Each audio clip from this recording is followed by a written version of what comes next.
ससुररिया क्यों रखे मिस्तों के बोले जबरी ससुररिया क्यों रखे मिस्तों के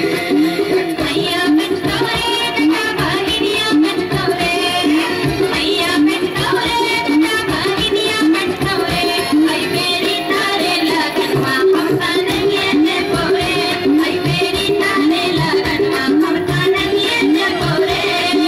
मनु दे बोगे जमीन कलकत्ता दे बोगे मनु दे बोगे जमीन कलकत्ता दे बोगे हम रुपया दे पटे पोसे के रखोगे हम रुपया दे पटे पोसे के रखोगे मैया रखता रे बेटा भागिनिया रखता रे मैया रखता रे बेटा भागिनिया रखता रे आई मेरी तारे लगनवा हमका नहीं है पोरे आई मेरी तारे लगनवा हमका नहीं है पोरे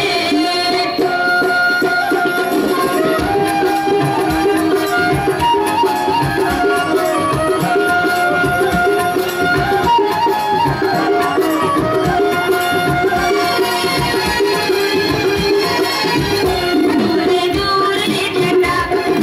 रहिया रे जटा पर छाव रे जटा लाख छाव रे जटा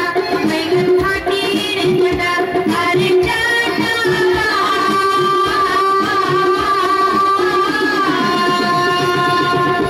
जुल्फे सवरी ते चली अभी रे जटा अरे जटा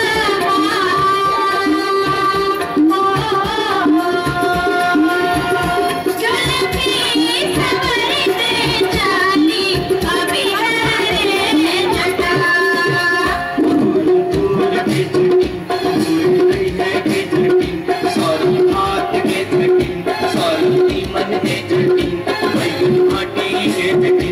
आगे चटनी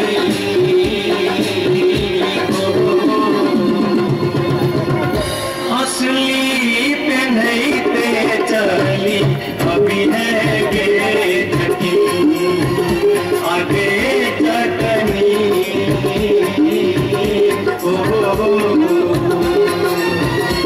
असली पे नहीं ते चली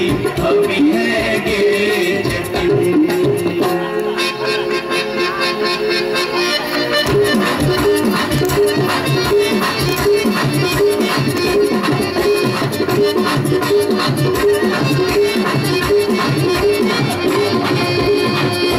असली जगन कहलियो रे जटवा असली जगन कहलियो रे जटवा असली किया न्यान ले असली जगन कहलियो रे जटवा असली किया न्यान ले मोरे भाई समया रे जटवा असली किया न्यान ले मोरे भाई समया रे जटवा असली किया न्यान ले असली जखन ललियो गे जटनी असली जखन ललियो गे जटनी पेटी में कर देलेंगे असली जखन ललियो गे जटनी पेटी में कर देलेंगे परिवार गे समैया गे जटनी असली किया गे पहन लेंगे परिवार गे समैया गे जटनी असली किया गे पहन लेंगे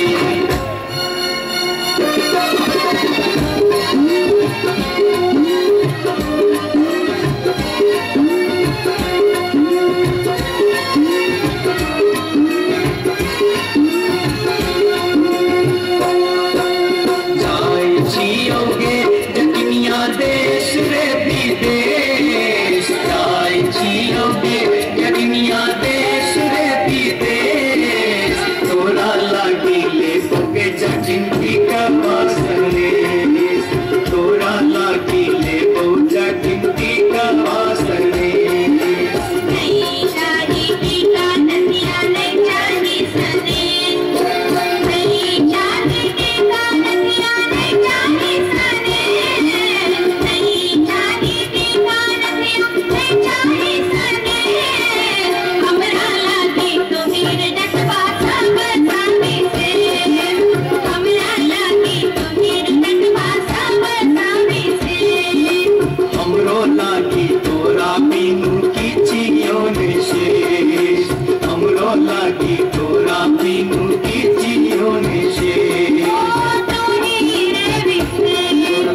ताली बजा दिए उनका सबके स्वागत के वास्ते और सब निक निक नृत्य अपने सबके समक्ष प्रस्तुत कल जाए।